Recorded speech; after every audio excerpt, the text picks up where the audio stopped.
저는 지난주 주일날 베델교회 부흥회를 인도하면서 성도들이 떡국을 했더라고요.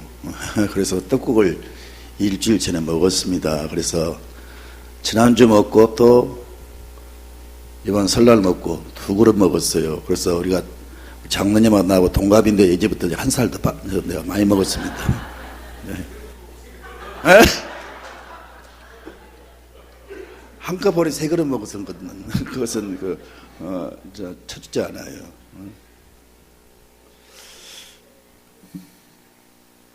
제가 언제가 청소기를 가지고 청소를 하는데 힝 돌아가긴 돌아가는데 소리는 나는데 청소가 안 되는 거예요. 아무리 청소를 이렇게 살피고 또 계속 밀어봐도 안 되는 거예요. 소리는 나는데.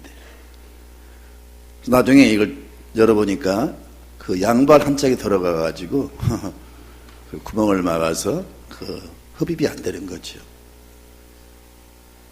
여러분, 밖이 아무리 아름다워도 이 창문이 딱 이렇게 온갖 그 어떤 성에나 이물질이 끼어서 이렇게 가리워지면 아름다운 그 자연 환경을 바라볼 수가 없어요.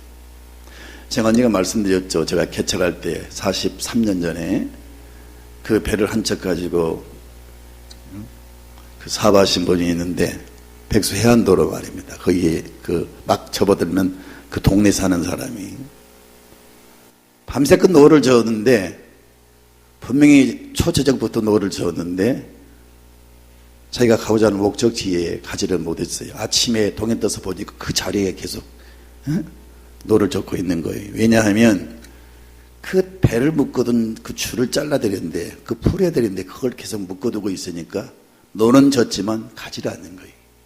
자, 지금 우리가 새생활 세미나 정상적인 하나님이 원하시는 새 사람 그리스도인 그 삶을 지금 공부하고 있는데 아무리 우리가 새 사람 되자 새 생활하자 변화가 되자 거룩한 삶을 살자 아무리 강의를 하고 가르쳐도 가르침으로 끝나는 게 아니에요. 우리가 무슨 결단하고 노력하고 공부한다고 해서 우리가 새 사람 되는 게 아니에요. 근본적인 문제를 해결을 해야 새 사람이 되고 새 사람이 될 때 비로소 정상적인 새로운 삶을 살아갈 수가 있는 겁니다. 아멘. 속이 병들었는데 어떻게 건강한 삶을 살 수 있겠어요? 나무가 지금 썩었는데 어떻게 그 나무가 바로 자라고 또 풍성한 열매를 맺힐 수 있겠어요? 마찬가지로 우리 영혼이 죄로 오염되고 병들었는데 아무리 우리가 겉모습을 꾸미고 또 우리가 수양을 하고 우리가 여러분 어떤 인격적인 도야를 하고 묵상을 하고 공부를 해도 절대로 사람은 안 변합니다. 사람이 변화된다. 2가지 모델이 있죠. 세상적인 사람들은 세상의 방법은요 인간의 노력으로 사람이 변화된다고 말을 해요. 그래서 여러분 교절을 좀 보세요. 다 같이 그 인간 변화의 추구의 모델이 2가지가 있는데 인간적인 방법이 있어요. 세상적인 방법. 첫째는 인간은 근본적으로 선하다는 거예요. 성선설과 선악설을 주장한 학자들이 있죠. 성선설을 주장한 사람은 누구죠? 응? 본래 인간은 선하다. 누가 말했어요? 나도 몰라요. 갑자기 누구죠? 순자. 순자. 성경은 뭐라고 말합니까? 우리는 죄를 가지고 태어났어요. 그렇죠? 모태에서 내가 죄 중에 잉태가 되었다. 여러분, 그 생리적으로도 보면요, 부모의 어떤 성격이나 그리고 부모의 어떤 체질이나 이런 것들이 유전적으로 이렇게 자기들은 전혀 원하지도 않았고 노력도 안 했는데 부모의 그 모습이 그대로 이렇게 유전적으로 흘러오지요. 우리 인간을 대표하는 아담과 하와가 인간을 대표해서 죄를 지었기 때문에 그 대표성을 가진 아담과 하와 죄를 지은 그 죄가 계속 혈통을 통해서 인간에게 유전이 된 거예요. 그래서 인간이 원하지 않아도 죄 중에 잉태가 되고 죄를 짊어지고 나온 거예요. 그래서 어쩔 수 없이 인간은 원하지 않아도 죄인이에요. 왜요? 죄 중에 잉태가 되고 죄 중에 우리가 태어났기 때문에, 죄를 가지고 태어났기 때문에 어쩔 수 없이 우리는 죄인이에요. 아멘입니까? 성경은 그렇게 말씀합니다. 그런데 세상 사람들은 사람은 선하다. 그러니까 얼마든지 사람은 선하게 계속 변해갈 수가 있고 완전하고 온전한 사람이 될 수 있다고 말하는데 절대 그렇지가 않다는 겁니다. 그래서 인간은 스스로 점점 점진적으로 변화될 수 있다라고 말을 해요. 넘겨서 좀 보세요. 세 번째는 뭐예요? 인간은 환경과 자아 개념에 대한 선입관의 노예이다. 이런 어떤 환경을 변화시키고 또 어떤 선입관 이런 것들을 개선하면 얼마든지 사람이 악해도 선해질 수가 있다. 그렇게 말을 합니다. 자신의 의식 구조에 대한 심리적 조정과 환경의 개선으로 변화를 추구해야 된다. 이렇게 말합니다. 그런데 자, 그 밑에 성경 구절을 제가 여기에 넣었어요. 에레미야 13장 23절을 큰 소리 읽도록 합시다. 시작. 구소인이 그의 피부를 표범이 그의 반점을 변하게 할 수 있느냐?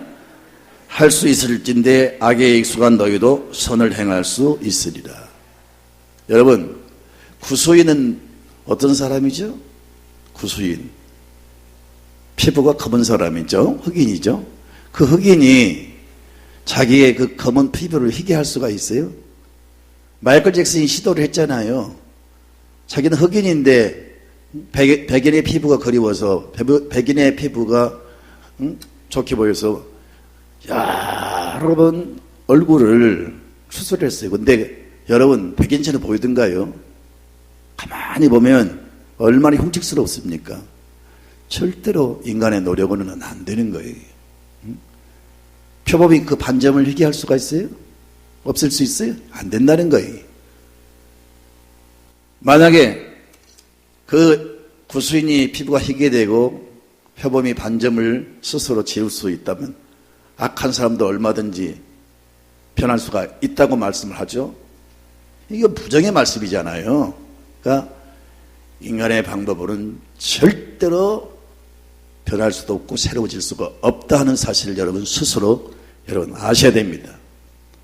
그러면 성경은 여러분 사람이 어떻게 해서 변화가 되느냐 하는 것을 말씀하고 있는데 오른쪽을 같이 보겠습니다. 시작. 인간은 하나님의 형상으로 지음을 받았다. 하나님이 창조를 했어요. 그런데 처음에 창조할 때는 완전하고 온전한 사람으로 창조를 했어요. 근데 죄가 들어오면서 사람이 변질돼 버린 거죠. 그 성경은 그 사실을 분명히 말씀하잖아요. 결국 사탄이 뱀으로 둔갑을 해가지고 그 사탄의 꼬임을 받아서 결국은 하나님의 명령을 어기고 하나님처럼 된다는 그 사실 앞에 유혹을 받아가지고 결국은 하나님을 대적하는 죄를 짓고 말았어요. 그래서 그 죄를 범함으로 인간은 죄인이 되었어요. 그 대표되는 아담의 후손인 저와 여러분 모두가 다 이제 어쩔 수 없이 죄인 되고 말았습니다. 그래서 인간이 죄로 타락한 그 결과 영적으로 에베소 2장 1절은 뭐라고 말씀합니까?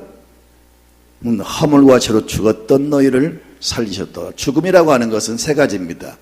첫째는 하나님과 관계가 단절된 게 영적 죽음이에요. 그리고 이 땅에 우리가 살면서 영과 육이 분리되는 게 바로 보통 우리가 말하는 죽음이에요. 영원한 죽음이 있어요. 영원히 사망의 왕노릇하는 지옥에 들어가는 게 영원한 사망이에요. 어떻든 이 세 가지 사망이 죄로 인해서 왔는데 죄로 인해서 왔어요. 그래서 이런 현주소, 이런 상태이기 때문에 인간은 절대로 새로워질 수가 없다는 것을 여러분 아시기를 바랍니다. 자, 그리고 영적 다음에 육체적인 그런 상태가 어떻게 됐습니까? 창세기 3장 7절을 볼까요? 시작. 아담에게 이르시되 내가 내 아내의 말을 듣고 내가 내게 먹지 말라는 나무의 열매를 먹었은즉 땅은 너로 말미암아 저주를 받고 너는 내 평생에 수고하여야 그 소산을 먹으리라. 환경의 저주가 받죠. 저 뭐지? 육체적 저주가 받죠. 무슨 저주가 받어요? 수고를 해야만 되는, 수고를 해야만 되고 또 해산의 고통을 당하는 그런 저주가 죄로 인해서 왔습니다. 여러분, 가시와 엉겅퀴가 하나님의 저주를 받은 다음에 땅에서 인간이 땅을 개간하고 살아가는 그 현장에 저주를 상징하는 가시가 막 돋기 시작한 거예요. 본래 가시는 하나님 창조물이 아니에요. 저주로 온 저주의 상징이죠. 그래서 꼭 우리가 땅을 여러분 팔 때 꼭 가시만 나는 게 아니고 우리가 사는 삶의 이 환경 속에서 가시는 저주를 상징한다고 했죠. 저주의 그런 일들이 많이 일어나요. 그래서 하는 일이 안 되고 모든 만사가 불통이고 길이 막히고 그래서 삶이 고통스러워지는 거죠. 이런 것도 죄의 대가로 왔다고 성경은 말씀하고 있습니다. 심리적으로 어떤 현상이 생긴 겁니까?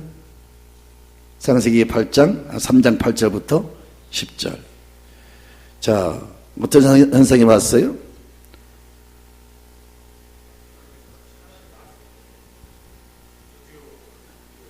자, 하나님의 낯을 피해서 숨었죠. 숨은 그 이유는 뭐예요? 두 가지. 하나는 두려워서. 그리고 하나는 죄의 결과로 수치심을 느끼게 된 거죠. 그래서 그 수치심을 가리우기 위해서 여러분 숨은 거죠. 그래서 죄를 지면요, 여러분도 당장 경험을 하잖아요. 죄를 지면 평안이 사라져버려요. 평안 대신에 두려움이 찾아옵니다. 그래서 성경은 이렇게 말씀합니다. 의인은 사자같이 담대하지만 죄인은 쫓아오는 사람이 없어도 두 주먹을 불끈 쥐고 도망간다 그랬어요. 헌병이 여러분 이 헌병 복장을 하고 두 사람씩 거리를 이렇게 다니는 것 굉장한 예방이 되는 거예요. 죄인들은 헌병을 보면요 더 이상 활개를 못 치는 거예요. 경찰들이 이렇게 다니는 거 죄를 많이 예방할 수가 있어요. 어떻든 여러분 검사니 판사니 형사니 경찰서니 평소에 죄 안 지은 사람은 그들과 아무 상관이 없어요. 그래 안 그래요? 죄를 지으니까 형사가 무섭고 경찰서가 무섭고 그런 거지. 죄 안 짓고 살아가는 사람은요 사자같이 담대하게 살아갈 수가 있어요. 여러분 이 성령 충만하고 믿음이 충만한 그 증거가 여러 가지 있지만요 마음의 담대함이 죄를 지면 그 증거가 가장 먼저 마음에 오는데 두려움이. 우리 믿는 사람은 절대로 마음에 두려움이 없어야 됩니다. 여러분 마음속에 불안과 두려움이 있으면요 그게 좋은 현상이 아니에요. 진짜로 하나님 앞에 꺼리낌이 없고 정말 당당하게 살아가면요 마음에 두려움이 없어요. 담대해집니다. 담대함 속에 창조의 역사가 나타나고 담대함 속에 적극적인 행동이 나타나고 담대함 속에 아이디어, 지혜, 명철, 영감 이런 거 떠오르는 거예요. 그래서 마음이 담대한 사람은 큰일 할 수가 있어요. 이 담대함은 내가 담대해지자. 자신이 무슨 그렇게 결심한다고 해서 담대해지는 게 아니에요. 하나님과 양심 앞에 꺼리낌이 없으면 담대해지는 거예요. 아멘입니까? 여러분 무슨 일을 할 때, 무슨 일을 추진할 때 마음이 불안하고 두려우면요 그건 하나님의 역사가 아니에요. 하나님의 역사는 내가 응답하리라, 내가 너를 도와주리라 이렇게 음성을 주는 경우도 있고 마음에 하나님 나를 도우신다는 그 어떤 확신도 있지만요 하나님이 나를 도우시고 이게 하나님의 방법이다, 하나님의 역사다, 이 사인이 여러분 마음의 평안이에요. 무슨 일을 하다가 마음이 두렵고 불안하면 하지 마세요. 마음이 평안해질 때까지, 해도 된다, 할 수 있다 하는 그런 마음이 생길 때까지 하지 마세요. 만약에 기도를 할 때 막 기쁨이 생기고 막 그걸 생각하면 막 의욕이 생기고 하고 싶고 막 그런 마음, 그것만 생각하면 막 기쁨이 떠오르고, 그러면 그게 하나님의 역사입니다. 그럴 때 시도해도 괜찮아요. 어떻든 여러분, 우리는 하나님 앞에서, 사람 앞에서, 양심 앞에서 꺼리낌이 없어야 돼요. 그러기 위해서는 어떤 마음에 쌓인 죄를 다 청산해야 됩니다. 그럴 때 우리의 심령이 맑아지고 우리의 마음이 담대해져요. 성경에 이런 말씀이 있어요. 우리가 기도할 때 우리 자신을 책망할 일이 없을 때, 다시 말해서 양심에 꺼리낌이 없을 때 하나님 앞에서 담대함을 얻고 하나님께 구하는 것을 받는다 그랬어요. 아멘입니까?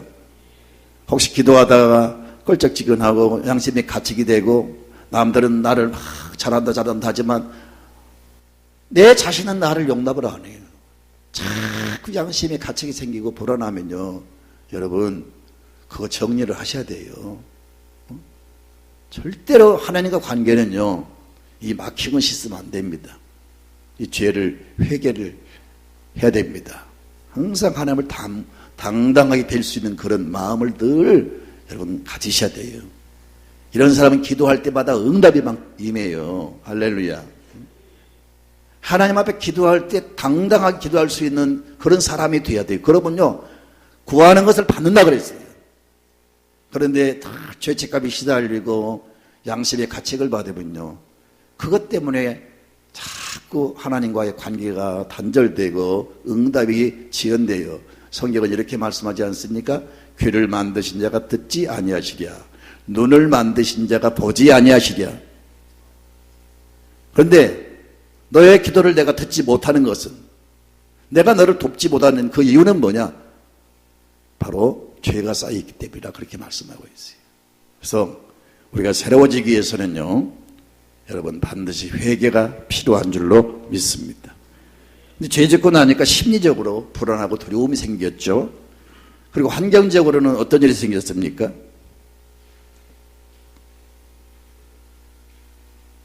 아까 말씀을 드렸네요. 육체적 말씀드릴 때 이미 언급을 했습니다. 창세기 3장 17절부터 19절을 같이 읽도록 합시다. 시작. 아담에게 이르시되 내가 내 아내의 말을 듣고 내가 내게 먹지 말라 한 나무의 열매를 먹었은즉 땅은 너로 말미암아 저주를 받고 너는 평생에 수고하여 그 소산을 먹으리라. 땅이 내게 가시덤불과 엉겅퀴를 될 것이라. 내가 먹을 것은 밭의 채소인즉 내가 흙으로 돌아갈 때까지 얼굴에 땀을 흘려야 먹을 것을 먹으리니 내가 그것에서 취함을 입었습니다. 너는 흙이니 흙으로 돌아갈지니라. 아멘. 그리고 죄의 결과는 인간관계를 다 깨지게 만들어요. 바벨탑 사건 아시잖아요. 인간이 높은 탑을 세워서 자기 이름을 땅끝까지 내자고 막 열심히 탑을 쌓았는데 하나님이 그곳에 임재하셔서 언어를 혼잡게 해버리죠. 우리 비행기 당장 타면요, 언어의 그 불편을 느껴요. 이민간 사람들 말 들어보니까 전화가 오면 막 두려워서 전화를 못 받는다는 거예요. 말이 안 되니까. 말이 통하지 않을 때 얼마나 여러분 사람을 만났을 때 당황되고, 응? 얼마나 사람이 무서운지 몰라요. 이 죄로 인해서 인간관계 소통을 다 깨버린 거예요. 그래서 하나님이 바벨탑 저주를 내리시면서 인간을 다 흩어버리잖아요. 그래서 이 세상에 언어의 혼잡이 온 거예요. 이 사람들과의 관계도, 부부지간의 관계도, 어떤 교구와의 관계도, 형제지간의 관계도 이 죄가 다 망가뜨리는 거예요. 깨버리는 거예요. 온전한 관계를 가질 수 없어요. 하나님과도 관계가 깨지고 모든 게 다 깨져버리는 거예요. 그런데 우리가 내 마음이 평화스러워지고 내가 하나님의 기쁨, 은혜를 받으면, 성령 내 안에 역사하고 하나님 내게 은혜를 주시면 나로 인하여 여러분 이 평화의 다리가 만들어져요. 내가 열심히 사람을 사귀려고 노력을 안 해도 내가 평화의 사람이 되면 나로 인해서 분위기가 달라지고요. 평화의 어떤 여러분 그 바이러스를 퍼뜨리는 사람이 되게 될 줄로 믿습니다. 우리는 그런 사람이 되어야 됩니다. 자, 이런 상태인데 이게 인간의 본질인데 이런 사람이 어떻게 새로워질 수가 있을까요? 인간은 회개와 믿음으로만 변화가 될 수가 있다. 회개라고 하는 것은 하나님 내가 죄를 지었습니다. 이렇게 하나님 앞에 그 지은 죄를 자백하는 것이 회개지요. 그러나 회개 근본은 뭐냐? 유턴하는 거예요. 이 죄라고 하는 것은 히브리 말로 하마르티아라는 말인데 이런 의미가 있어요. 공사가 그 활에다가 화살을 장착을 해가지고 이제 관역을 향해서 쏘는데 그 관역이 빗나가 버렸어요. 그게 죄라고 하는 의미인데 하나님이 이 땅에 우리를 목적을 부여하시고 이 땅에 보내셨어요. 그런데 하나님의 의도와 달리 하나님 나를 창조한 목적과 달리 자꾸 우린 빗나가는 삶을 사는 거예요. 이게 죄거든요. 내가 지금 빗나가는 삶을 살고 있다. 우리가 자동차 몰고 운전할 때 어디 다른 길로 가버렸어요. 그러면 내가 잘못 길을 들어섰네 하고 스스로 알고 돌이키잖아요. 그와 같이 이제 빗나간 삶을 스스로 깨닫고 나를 창조하신 하나님 앞으로 돌아서는 게 그게 회개예요. 가장 중요한 의미는 그겁니다. 우리가 하나님께 돌아설 때 하나님께서 우리를 새롭게 창조하시고 우리를 변화시키시고 우리를 죄를 소멸시켜 주시고 거룩한 영을 부어주시고 우리를 의롭게 하시고 은혜를 부어주실 때만이 우리가 세워질 수가 있는 거예요. 절대로 인간 스스로는 여러분 어려운 게 아니고 불가능해요. 그래서 반드시 우리가 새로워지기 위해서는 하나님께 돌아와야 되고 또 우리가 하나님께서 죄를 처리하신 방법 주 예수를 믿고 그분이 나를 위해서 흘리신 그 보혈의 피가 내 죄를 속했다 이 사실을 믿고 그 죄를 사해 주신 주님 앞으로 돌아와서 그분을 영접하고 이제 우리가 그분 안에서 거듭나면 우리는 죄에서 해방을 받게 되는 것입니다. 나를 망가뜨리고 나를 타락시킨 그 죄가 떠나감으로 우리는 점점 이제 새로워질 수가 있는 거예요. 옛날에 시골에는 거미들이 많았어요. 빗자루로 거미줄을 치웁니다. 방에도 거미줄이 많았어요. 그래서 살았어요, 그렇게. 근데 그걸 치우면 하루쯤 지나면 다시 또 거미줄이 쳐져 있어요. 또 치우면 또 있어요. 그렇게 해봐야 안 되는 거예요. 그 거미줄을 친 원흉을 잡아야 되죠. 뭘 잡아야 됩니까? 거미를 잡아야 됩니다. 그러니까 죄의 문제를 해결해야 그 죄인되게 했던 사람을 타락시킨 사람을 부패케 한 그 모든 현상이 죄가 사라지면 죄의 문제를 해결하면 그 모든 게 변화가 일어나요. 정상적인 하나님이 만드신 모습으로 이제 변화가 일어나요. 할렐루야. 그래서 사람이 새로워지고 새로워진 사람이 새로운 삶을 살아갈 수가 있는 겁니다. 이걸 여러분 분명히 아셔야 됩니다. 자, 다가 3번을 보겠습니다. 시작. 인간은 회개와 믿음으로만 변화될 수가 있다. 4번. 인간은 하나님 주권적 사역과 도우심으로 변화를 완성할 수가 있다.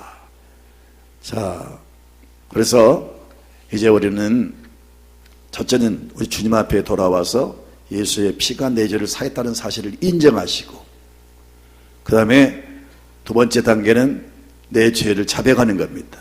주여 내가 왔습니다. 나의 죄를 용서해 주시고 이런 죄를 범했습니다.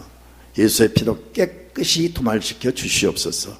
이렇게 입으로 구체적으로 회개하는 겁니다. 요한일서 1장 9절을 보면은 우리가 만일 우리 죄를 자백하면 저는 미쁘시고 의로우사 모든 죄를 사하시며 모든 불의에서 우리를 깨끗게 하신다 그랬어요. 그래서 자신이 죄를 지은 것을 인정하고 그걸 하나님 앞에 이렇게 고백하는 거예요. 고백하면 또 모든 죄가 사함을 받습니다. 그래서 이제 그런 사람에게 하나님이 임재하시고 그 사람에게 은혜를 부어주세요. 회개하면 유쾌한 날이 올 것이다. 회개하면 성령을 선물로 주실 것이다. 성경이 그렇게 말씀하고 있어요. 우리 회개하면 거룩한 영 성령을 부어주세요. 그 성령은 거룩한 영이세요. 그 성령이 이제 내 안에 좌정하시고 그분이 나를 생각, 의지, 감정, 삶 전체를 컨트롤하시고 도와주시면 거룩한 분이, 완전하신 분이 우리를 도와주시기 때문에 우리는 약하지만 그분의 도우심과 인도를 통해서 우리가 점점 새로워지고 하나님의 그 원하시는 그 분량을 향해서, 하나님이 원하시는 그 형상을 향해서 우리는 점점 새로워질 수가 있는 겁니다. 아멘입니까? 구원은 단번에 이루어져요. 그러나 하나님이 나를 부르신 그날까지는 이제 우리가 계속 내 자신의 거룩함을 위해서 노력을 해야 돼요. 그게 뭡니까? 뭐라고 써요? 신학적 용어로 성화돼 가야 됩니다. 그것은 우리 자신이 죄 많은 세상에 살기 때문에 또 죄를 지을 수가 있고 또 죄를 지어요. 그런 걸 늘 우리가 그 밖에 갔다가 돌아와 손발을 씻듯이 계속 그런 작업을 해야 돼요. 그래서 항상 죄를 보면서 또 바로바로 처리해서 깨끗한 양심과 영성을 소유할 때 거룩한 성령이 계속 우리를 도우셔서 여러분 우리가 정말 성자다운 삶을, 거룩한 삶을 살게 되리라 믿습니다. 그래서 성경은 뭐라고 말씀하시냐? 경건에 이르기를 연습하라 그랬어요. 그리스도의 장성한 분량까지 우리 영성이 자라가도록 노력하라 그랬어요. 그런 작업을 계속해야 됩니다. 따라서 기도와 말씀으로 거룩해지니라. 예, 성령의 도우심, 기도, 말씀을 통해서 계속 우리가 새로워지는 거예요. 성경을 보니까 하나님의 말씀을 거울이라고 했어요. 거울. 그래서 말씀을 보면 우리의 죄가 보여요. 내가 잘못한 게 보입니다. 또 성경에 하나님의 말씀 방망이라고 했어요. 강팍한 죄를 자꾸 짓다 보면요 마음이 강팍해져요. 그래서 옛날에는 참 하나님의 말씀을 읽을 때도 그렇게 감동이 되고 눈물이 찡하고 찬송만 불도 그렇게 마음이 막 설레이고 기쁨이 있었고 좋았는데 마음에 감동이 없어요. 하나님의 말씀을 들어도 감동이 없고 마음에 기쁨도 없고 감동이 없는 삶을 살아가는 사람이 많아요. 그게 왜 그러냐? 마음이 둔해진 거예요. 마음이 강팍해져 버린 거예요. 근데 하나님의 말씀은 그 강팍한 마음을 깨뜨리는 방망이에요. 방망이. 아멘입니까? 그리고 죄를 지으면 그 죄가 딱 가만히 있는 게 아니고 그 죄는 딱 달라붙어 가지고 계속 이제 그 우리 마음에서 계속 자라요. 이것을 잘라내야 되는데 그래서 하나님의 말씀 검이라고 해서 검이 암병을 제거하잖아요. 못된 걸 잘라내잖아요. 하나님의 말씀은 그런 역할을 해요. 할렐루야. 또 하나님의 말씀은 빛이에요. 빛. 그래서 여러분 빛으로 병을 치료합니다. 요즘 웬만한 병은요 다 엑스레이 광선 무슨 광선 여러분 빛으로 투하시켜 가지고 암을 죽이잖아요. 그와 같이 하나님의 말씀은 우리 속의 죄성을, 우리 속의 못된 것을 막 태워버리는, 그걸 소멸시키는 그런 능력이 있어요. 그래서 입술로 자백하고 항상 의지를 가지고 하나님 앞으로 다가서고, 아멘. 또 거룩하게 살려고 노력하고 기도하고 말씀을 주목하시면 점점 우리는 여러분 하나님이 원하시는 바로 이 새 생활, 주님이 원하는 기쁨의 삶을 살아갈 수가 있게 될 줄로 믿습니다. 자, 역대하 27장 6절을 다 같이 읽어봅시다. 시작. 요담이 그의 하나님 여호와 앞에서 바른 길을 걸었으므로 점점 강하여졌더라. 이거 점진적인 성화를 말하죠. 바른 길은 뭐예요? 하나님의 말씀을 따라 사니까 점점 하나님이 원하는 사람으로, 하나님 함께하는 사람으로 그가 축복을 받게 된 겁니다.